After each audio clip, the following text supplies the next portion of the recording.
Только что мы вернулись с нашей группой моих студентов из путешествия. Мы ездили на самую дальнюю, самую северную точку острова Ольхон. Мыс Хобой.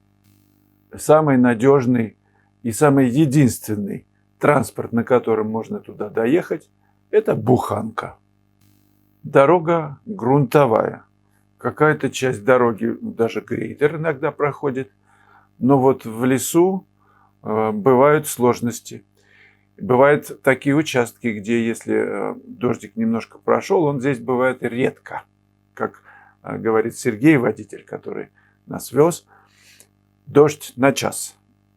Недавно, говорит, 2 дня лил дождь, это аномалия. Так вот, если машина на одном из участков попадает в дождь, все, она может не выбраться, потому что глина такая, как клей, как пластилин он называет. И все, она буксует, она не едет. Буханка едет уверенно. Иногда, в общем, с креном сильным. Девочки. Я называю японская дорога. Японская? Почему? Да. Ямато-Канава. По-японски. Первое село на пути было Харанци. Там все в порядке, даже свет есть. А вот еще одно село, следующее село, Песчанка, по-моему, называется, прямо на песке. Там живет одна семья. А вот смотри, хорошие дома. И что ж, все без электричества. Вот эти здесь и живут. А, вот эти люди. На генераторе, да? Раньше было рыболовное хозяйство, был завод. Его успешно закрыли. Все работали там, на этом заводе люди. Теперь работы нет. Электричество провели вот до села, по-моему, это последняя точка, где есть электричество. Провели в 2005 году. До этого электричества не было. И в дальнем селе, и дальше уже все чистота. Чистая жизнь. Ковыль, лиственницы, сопки, Байкал, тишина. Лошади, яки и коровы. Сергей рассказывал, что вот в этом селе жил все время Слава. 50 примерно лет. Это в этом возрасте он наконец-то нашел свою половину вторую. Тяжело было найти, потому что света нет, ничего нет. Природа есть. Природа нетронутая. И не знаю, будет ли она вообще когда-либо тронута асфальтоукладчиком. Сергей говорит, что нет, никогда. Туристов много, строятся отели, дороги нет. Великолепные виды, места паломничества, дороги нет.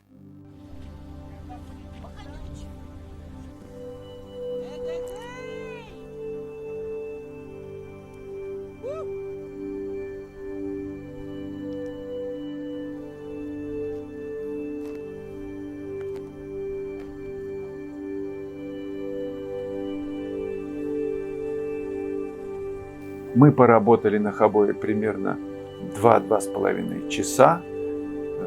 Радости не было предела. Тишина потрясающая.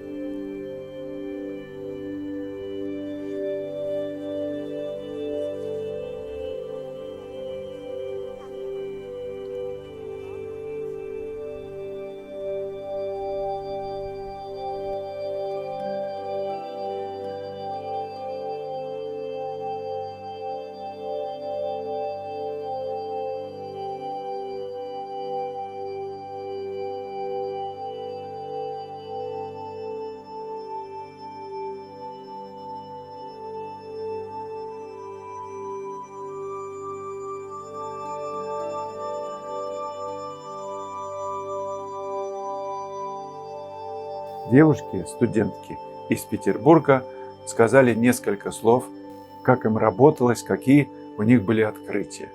Общение именно с вами, это вообще как самое, наверное, событие, которое вот сейчас произошло, потому что это смена обстановки, эмоции, наслаждения и общества, конечно. Естественно, я для себя сделала выводы какие-то. Мне всегда учитель говорил, что у меня надо в первую очередь научиться композиции отношений. Вот. И здесь я думаю, что благодаря вам, спасибо, у меня заложилось, что-то отложилось.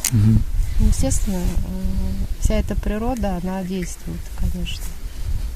Вот эти отношения, они очень нежные, тонкие. Тонкие. Раньше я бы думала, как бы это сделать, чтобы это было шедеврально. Теперь я поняла, что шедевр можно создать за 5 минут несколькими правильными мазками, правильными отношениями. И не надо углубляться никуда, не надо думать о том, что будет на выходе.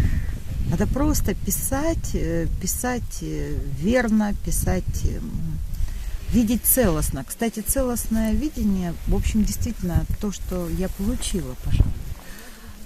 Видеть в общем, видеть не просто даже в общем, а видеть какими-то большими массами, смотреть на них и увидеть это, большие массы, которые между собой гармонично сочетаются. Наверное, основное открытие, что все перевернулось с ног на голову или наоборот. Действительно, я научилась видеть все целиком. Это как люди, мы все разные, а когда мы соединяемся все вместе, получается мир такой вот полный и в своей красоте. А также и в живописи, наверное, не по кусочкам видишь, а все вместе, все сразу, и вот эта вот взаимосвязь небо, вода, деревья, земля, что одно друг без друга не может жить. Здесь сбылась моя мечта уйти в маленькие форматы и начинать вот именно пятнами видеть, рисовать и чувствовать вот эти отношения. Потому что всегда хочется, приезжаешь на новое место, хочется сразу что-то большое, грандиозное, и забываешь про то, что как раз вот отсюда рождается и здесь запоминается все. Потом ты можешь приехать в студию и сделать большую работу, если это хочется. Поэтому, а здесь сразу несколько можно в одну сторону, в другую сторону. Слава, огромное спасибо за вот этот вот импульс, который вы нам дали, за то, что дали почувствовать вот тишину этого места, красоту этого места, силу этого места.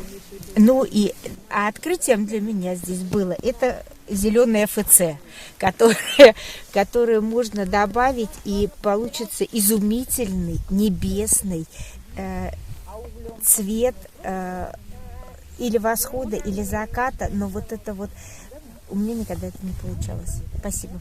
Обожаю.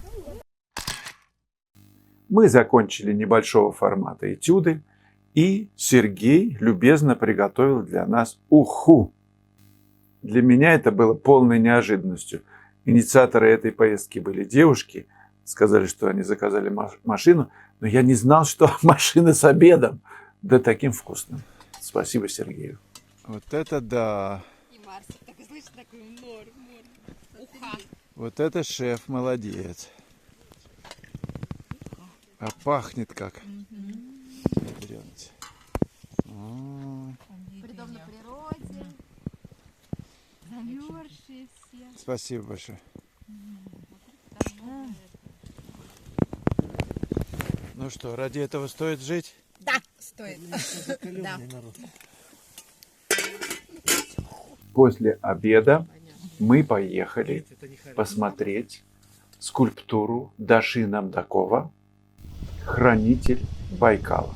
Это мистическое место, совершенно удивительное, очень спокойное. Виды сами смотрите.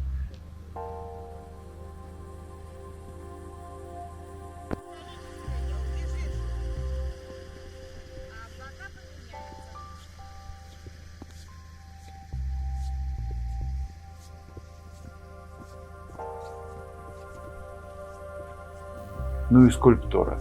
Произведение искусства высочайшего класса, на мой взгляд.